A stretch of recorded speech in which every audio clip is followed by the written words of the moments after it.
বিসমিল্লাহির রহমানির রহিম। আসসালামু আলাইকুম।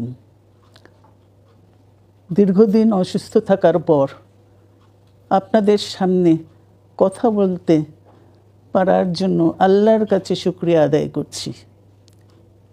আমার কারাবন্দী অবস্থায় আপনারা আমার কারামুক্তি ও রোগ মুক্তির জন্য সংগ্রাম করেছেন, দোয়া করেছেন।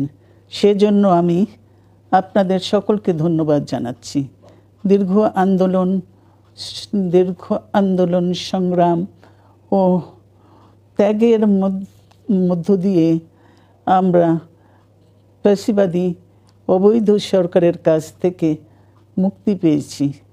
আমি আন্তরিক ধন্যবাদ জানাতে চাই আমাদের বীর সন্তানদের, যারা মরণপণ সংগ্রাম করে এই অসম্ভবকে সম্ভব করেছে। শত শত শহীদদের জানাই শ্রদ্ধা।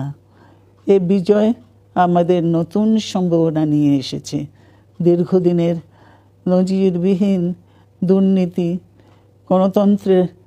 গণতন্ত্রের ধ্বংসের স্তূপের মধ্য থেকে আমাদের নির্মাণ করতে হবে এক সমৃদ্ধ বাংলাদেশ।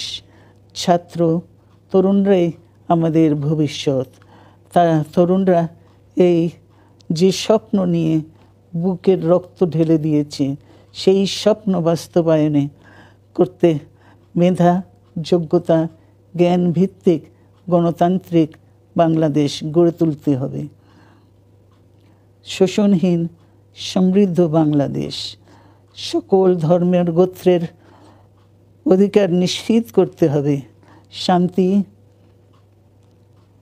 প্রগতি আর সাম্যের ভিত্তিতে আধুনিক বাংলাদেশ নির্মাণে আসুন আমরা তরুণদের হাত শক্তিশালী করি।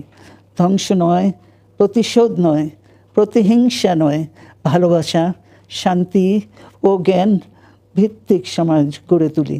আল্লাহ হাফেজ। বাংলাদেশ জিন্দাবাদ।